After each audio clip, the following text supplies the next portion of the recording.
بسم اللہ الرحمن الرحیم ربی یسر ولا تعسر وتمم بالخیر وبک نستعین آمین یا رب العالمین۔ الحمدللہ، آج ہم سورہ الرحمن کا ترجمہ اور اس کی تفسیر کریں گے۔ سورہ الرحمن 27ویں پارے کی سورہ ہے۔ یہ مکہ المکرمہ میں نازل ہوئی۔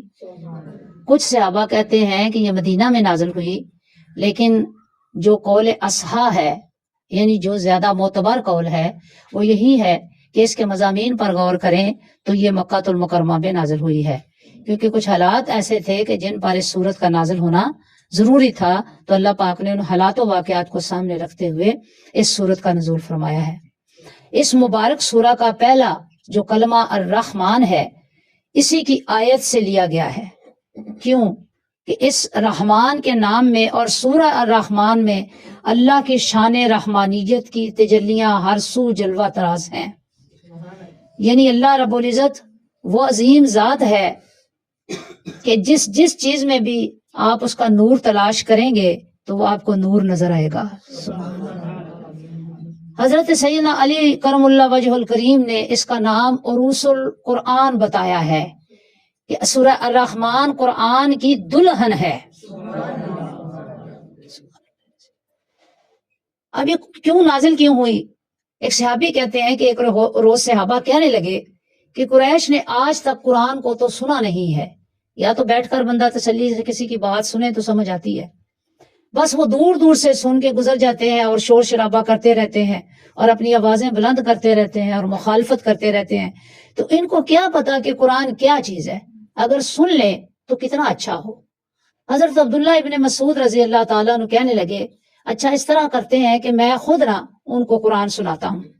صحابہ کو فکر لاحق ہوئی کہ عبداللہ ابن مسعود جو ترجمان القرآن ہے، کیا ہے؟ ترجمان القرآن ہے، قرآن کے علوم پر سب سے زیادہ دسترس اور سب سے زیادہ علم جو تھا وہ حضرت عبداللہ ابن مسعود رضی اللہ تعالیٰ عنہ کو تھا۔ اسی لیے آقا علیہ الصلوۃ والسلام نے انہیں خود یہ ٹائٹل دیا کہ آپ ترجمان القرآن ہیں۔ سبحان اللہ۔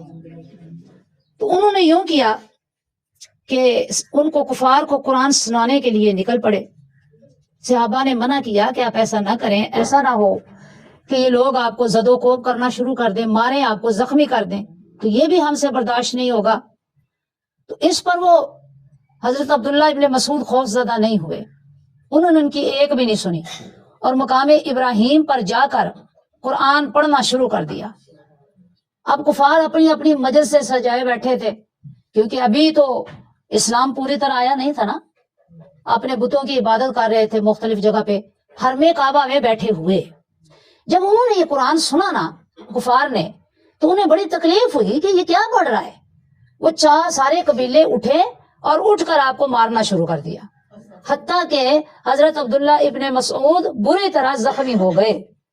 تو دوسرے صحابہ آئے، انہیں آ کے بچایا۔ آپ کی آواز بڑی سریلی تھی، سبحان اللہ۔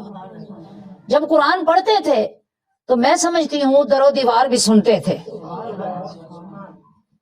اب جب وہ زخمی ہو گئے تو قریش جو ہے وہ آپ کو مار کر ادھر ادھر چلے گئے، تو اللہ رب العزت نے یہ سورہ نازل فرمائی اور کہا کہ یہ بڑی بے دردی سے جو انہیں پیٹا ہے، انہیں مارا ہے، انہیں اللہ کا کلام سنایا جائے کہ یہ کلام ہے کیا اور اس میں تاثیر کیا ہے۔ اب اس میں ایک اور ذکر آیا بڑا پیارا، اس کا جنات کا۔ نخلا کے مقام پر جنات کا ایک گروہ آقا علیہ الصلوۃ والسلام کے پاس سے گزرا۔ اس وقت آقا علیہ الصلوۃ والسلام نماز فجر میں اس سورت کی تلاوت کر رہے تھے، اور یہ واقعہ ہجرت سے پہلے کا ہے۔ اب یہ حقیقت واضح ہو جاتی ہے کہ قرآن مکہ میں نازل ہوا، یہ سورہ الرحمن خاص طور پہ انہوں نے لکھا مدنی ہے، لیکن ہوئی نازل یہ مکہ میں تھی، کیونکہ اس کے مضامین یہ بتاتے ہیں، اور زیادہ تر صحابہ کا اسی پہ اجماع ہے، اس لیے میں نے کلیئر کر دیا آپ کو۔ اس لیے کہ کچھ حصے اس کی کچھ چند آیات مدنی دور میں نازل ہوئی ہیں تو مدنی لکھ دیا گیا۔ یہ آقا علیہ الصلوۃ والسلام کی مرضی سے ایسا ہوا تھا، جب قرآن کی ڈویژن ہوئی اور صورتیں رکھی گئیں اور ان کی سیٹنگ کی گئی اور ان کو کمپائل کیا گیا. تو آقا علیہ الصلوۃ والسلام نے خود بتایا کہ آپ اس سورت کو ادھر رکھیں، اس کو ادھر رکھیں، اس کو ادھر رکھیں، اس کو ادھر رکھیں. تو یہ ترتیب توقیفی ہے جو آقا علیہ الصلوۃ والسلام نے کروائی ہے، کسی اور نے نہیں کی. صورتوں کو جہاں جہاں جس جگہ حبیب کبریا نے مناسب سمجھا وہاں پہ ان کو سیٹ کروا دیا. سبحان اللہ و بحمدہ، سبحان اللہ.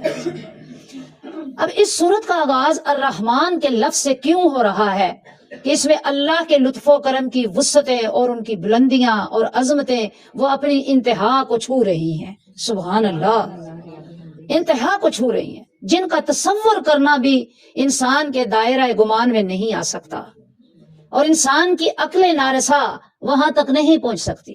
انسان کی عقل محدود ہے، اللہ کا علم بڑا وسیع ہے. سبحان اللہ و بحمدہ. اب اس سورہ میں جتنی نعمتوں کا اللہ نے ذکر کیا ان کا تعلق اس مادی زندگی سے نہیں ہے، وہ ایسی زندگی سے تعلق ہے کہ جو ہماری عقل سے ماورا ہے. کون سی دنیا؟ اگلی دنیا. اس کا نقشہ کھینچا ہے اللہ نے اور ہماری توجہ مبذول کرائی ہے اس دنیا کی طرف. سبحان اللہ. اور یہ حقیقت ہم پہ واضح کی ہے کہ یہ جو کائنات ہے، یہ جو دنیا ہے لوگوں، یہ تو عارضی ہے. تمہارا ہمیشہ کا ٹھکانہ اگلی دنیا ہے، یا تو جنت ہے یا پھر دوزخ ہے. تم اس کو سجانے کی فکر کرو، اس دنیا کے اندر دل نہ لگانا، کیونکہ تو یہ تو زندگی چند روز کی ہے جو اصل میں ہمیشہ کی زندگی ہے اور ہمیشہ کا گھر ہے. فکر اس کی کرنی چاہیے. سبحان اللہ. اب اس سورہ مبارکہ میں جو نعمتوں کا اللہ نے بیان کیا وہ قلب و روح سے متعلق ہیں. قلب سے دل سوچے، روح کے اندر اتریں کہ اچھا اللہ نے یہ بھی پیدا کر دیا، اچھا فلاں بندے کا یہ بھی مقام ہوگا، ایسی بھی نعمتیں ہوں گی، ایسی زندگی بھی ہوگی، یوں بھی ہوگا. سبحان اللہ و بحمدہ. اللہ اکبر. اور پھر اللہ کریم نے ان تمام نعمتوں کا ذکر جو ہے بڑے پیارے انداز میں سورہ الرحمن میں کیا ہے. اس کے بعد کچھ آسمانی اور زمینی نعمتوں کا بھی ذکر کیا ہے کہ کہیں یہ دنیا والے، یہ اہل دنیا اس دنیا میں کھو کر اس دنیا سے دور نہ ہو جائیں، رہیں اسی دنیا میں لیکن تیاری اس دنیا کی کریں. سبحان اللہ و بحمدہ. اب یہاں پہ ایک اور نوع انسانی کا جو ذکر ہوا، جنات کا ذکر ہوا. اب جنات کس طرح پیدا ہوئے، ان کی تخلیق میں اور ہماری تخلیق میں فرق ہے. ہمیں مٹی سے پیدا کیا گیا، انہیں آگ سے پیدا کیا گیا.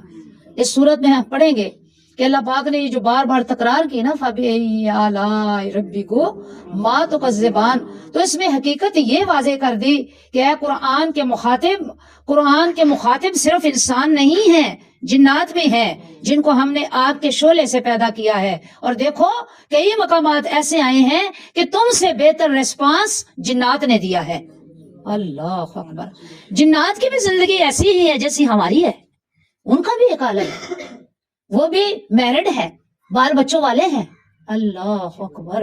ان کی بھی نسلیں ہیں، ان کی بھی زندگی کا ایک طور طریقہ ہے، وہ بھی زوجین کی صورت میں رہتے ہیں. تو اللہ نے یہاں بھی اس سورہ میں اس حقیقت سے بھی پردہ اٹھایا ہے. سبحان اللہ و بحمدہ. اب جنات اور انسان دونوں قرآنی احکامات پر عمل کرنے کے پابند ہیں. جنات ہمیں نظر نہیں نہ آتے، اللہ کو تو نظر آتے ہیں نا کہ ایک مخلوق ہے. پابند ہیں اور اپنے تمام اعمال کے لیے اللہ کے حضور جواب دہ ہیں. توجہ رکھیں، کیا ہم بھی اور جنات کی عالم بھی جواب دہ ہے. اللہ اکبر. اور فرمایا کہ یہ دونوں حضور علیہ الصلوۃ والسلام کے امتی ہیں، دونوں حضور کے امتی ہیں. اور دوسرے رکوع میں یہ جن و انس میں جو سرکش افراد ہیں ان کا ذکر بڑے پیارے انداز میں اللہ نے کیا ہے اور بڑے روح پرور انداز میں کیا کہ لوگوں وہ جو اللہ کی نافرمانی کریں گے، دوسرے رکوع میں آئے گا تو ان لوگوں کا انجام کیا ہوگا. پھر فرمایا کہ دیکھو اللہ رب العزت سے ہر وقت اس کی پناہ طلب کرو اور پیارے حبیب صلی اللہ علیہ وسلم کی غلامی میں آنے کی کوشش کرو. جب آپ کی غلامی نصیب ہو جائے گی تو اللہ کا لطف و کرم بھی تمہارے حصے میں آ جائے گا. تو یہ سارے مضامین ہم اس صورت میں پڑھیں گے.